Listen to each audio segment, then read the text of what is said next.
Aw minnu bɛ ka filɛ nin waati in na an bɛ foli di aw bɛɛ lajɛlen ma kɛrɛnkɛrɛnnenya la Kulikoro ana mara mɔgɔw bɛɛ lajɛlen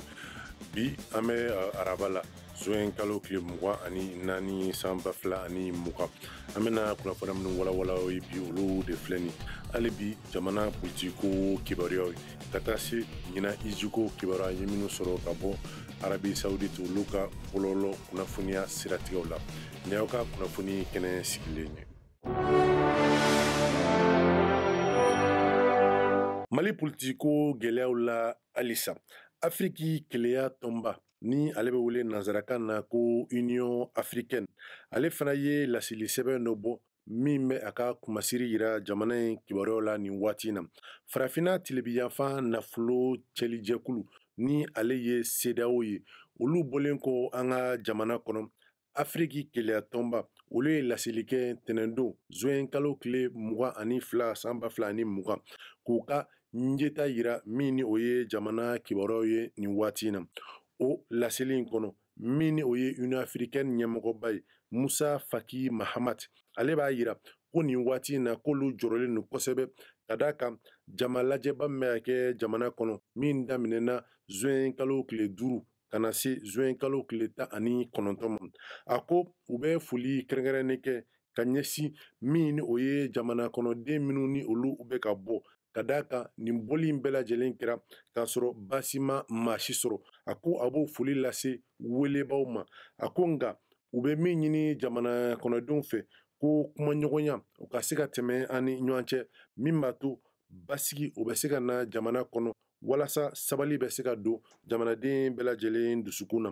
Musa Faki Mahamat ale ko halisa ko min ni o ye CEDEAO ka hakilina ye k'olu b'olu olu jɔyɔrɔma tintin kosɛbɛ walasa bɛɛ k'a dɔn ko nin waati in na bɛɛ lajɛlen bɛ ka miiri ni o ye Mali basigi ye ka d'a kan gɛlɛya min n'o bɛ jamana kɔnɔ kabini san 2012 ni woko wɛrɛ nana ka na fara o kan k'a bɛ kɛ baara ye baara cɛjuguba o siratigɛ la ko jamanadenw k'u sigi fɛn o fɛn ni o bɛ se ka ɲɛfɔ k'o ka ɲɛfɔ bɛn ka kɛ k'o kan walasa bɛn ani keleya o bɛ se ka sabati cogoya min na. Coronavirus ni o ye fiɲɛbana min kɛlen bɛ ka diɲɛ labɔ nin waati in na denmisɛnnin jɛkulu dɔw faralen bɛ ɲɔgɔn kan walasa ka baara kɛ bana in gɛnni na ka bɔ an ka jamana kɔnɔ o ye Coalition des jeunes contre la COVID-19 ani IFE Mali n'olu ka baara ɲɛsilen bɛ denmisɛnninw lakanani ma baloko siratigɛw la olu ye projet dɔ sigi sen kan projet min ni ale ɲɛsilen bɛ coronavirus kunbɛli ma gɛlɛya yɔrɔw la n'a bɛ wele ko nanzarakan na lutte contre la propagation de la COVID-19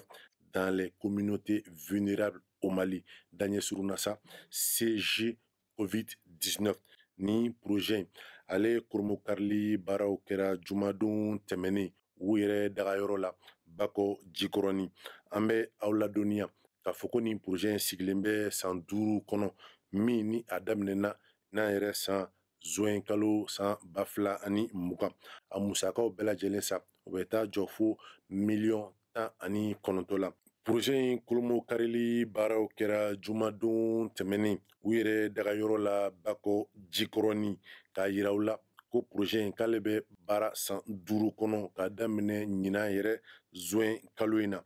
ni a musaka ko sa o bɛ t'i yɛrɛ jɔ fo miliyɔn 19 la min bɔra OSIWA fɛ ni ale ye Afriki tilebiyanfan yiriwali dɛmɛ bakulu dɔ ye k'a yira u la ko nin baara ɲɛsilen bɛ kɛrɛnkɛrɛnnenya la Bamako komini 6 ma fo ka taa se Tɔnbɔkutu, Segu, Kulikoro ani Mopti maraw ma. Min ni o ye ɲina iji siratigɛw ye an ye ni kunnafoniya sɔrɔ ni ale bɛ wele ko agence saoudienne de presse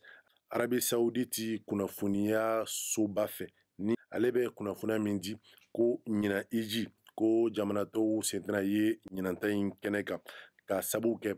coronavirus ni o ye fiɲɛbana ye min ni o ye u ka minisiri min ni ale ka baara ɲɛsilen bɛ ijiko ani humuraw kan Arabi Saoudite yɛrɛ kɔnɔna la ale ni kunnafoniya in di an ma min b'a yira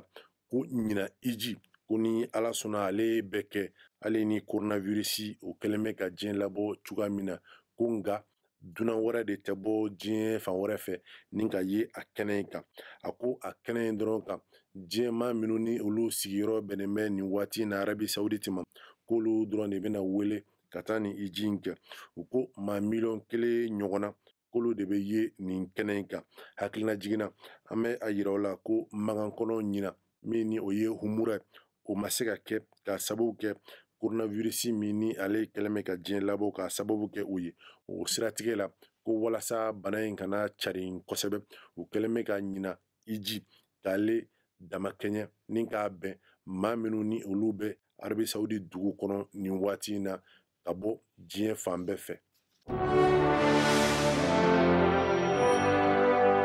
Ni jiko kibaruya in bɛ dansiri an ka bi kunnafoni kɛnɛw la